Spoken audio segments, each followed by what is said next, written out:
present kahapon sa Showtime ang actress na si Kim Chiu. Kung matatandaan, nag-perform si Kim Chiu kasama ang best friend nitong si Darren Espanto sa Bel Air, Makati. After ng event, nag-dinner pa si Kim kasama ang BFF nitong si Bella Padilla. Subalit ayon sa TikTok video ni Bella ay nagkaroon ng allergy si Kim kaya nawala ito sa noontime show. Sa kabilang banda, agad namang umuwi si Paolo mula sa isang event sa Nueva Ecija upang makita si Kim. Samot-sari naman ang reaksyon ng fans, masaya dahil sa ginawa ni Paolo at nag-alala naman ang mga ito sa nangyari kay Kim Chiu. Komento nila, pagaling ka Kemi, may show pa kayo sa December 8. Excited na kami.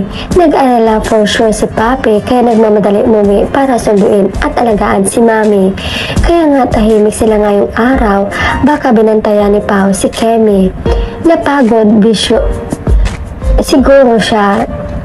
Ang panahon kasi ngayon mainit tas malamig. Oo nga, dati sabihin niya lahat ng pumunta lahat ng tarpaulin, babanggitin po niya. Kagabi mabilisan lahat, pati pag-promote. Get well soon Kemi, may ganap pa kayo sa 8. Love niya si Kemi talaga.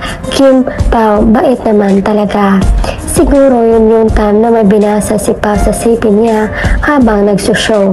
Baka yun yung message tungkol kay Kim. Ingat lagi Kim Pao, lalo na sa'yo Kemi. Daddy Pao, ikaw lang ang makaka-comfort ni Kemi. Alagaan mo siya, Daddy Pao. Palangga jud kaayo ka ni Pao Kemi. Parang lilipad na ata para makita lang prinsesa niya. How sweet. Naku, malaga pa naman si Pao pag may sakit ang mahal niya.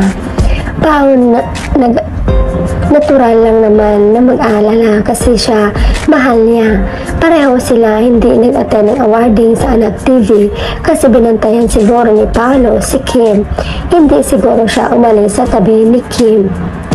Kaya ba di rin attend si Pao ng awarding kasi si Kim lang naman nagka-allergy.